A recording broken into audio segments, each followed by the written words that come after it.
এটা সিনেমা আহিব, ডক্টৰ বেজবৰুৱা আহিব, ৰাজনীতি আহিব, আৰু মই নিজৰ সিনেমা প্লেন কৰি আছোঁ ৰৈ ৰৈ বিনালে। চিকাৰ বুলি এখনৰ কাম চলি আছে মিউজিক। চ' বেছিভাগ চিনেমাৰ কামতে জড়িত হৈ আছোঁ, মাজে মাজে গান গাই আছোঁ, আৰু বহুত গান গাবলৈ বাকী আছে। মই এইকেইদিন ঘূৰি ফুৰাৰ কাৰণে মই গোৱা নাই 10-12 দিনমান। কাইলৈ মানৰ পৰা আকৌ গান গোৱা ষ্টাৰ্ট কৰিম, আৰু বাকী মিউজিকৰ কাম চলাই আছোঁ। পূজাত মোৰ একো তেনেকুৱা হেৰি নাথাকে, কাৰণ মই পূজা চাবলৈ ওলাই আহিলেও দিগদাৰ হয়, মানুহৰো দিগদাৰ হয়, মোৰো দিগদাৰ হয়।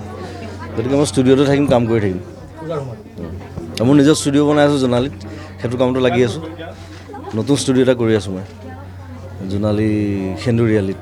চ' সেইটো 1 মাহৰ ভিতৰত ৰেডি কৰিব লাগে, তাৰো চাট ঢালাই এইবিলাক চলি আছে কিবা কিবি।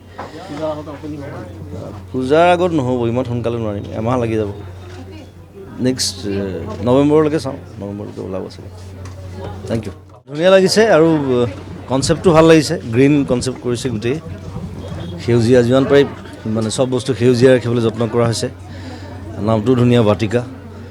চ' ধনেশ্বৰ কলিতা হৈছে ইয়াৰ মালিক, এখন কিচেন গাৰ্ডেন। চ' সকলোৱে আহিব, খাব ইয়াত।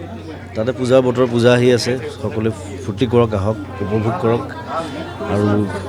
আৰু আগবাঢ়ি যাওক, আৰু সুন্দৰ হওক, মানুহ আহক, সকলোৱে আনন্দ কৰক, তাকে কামনা কৰিছোঁ। Thank U.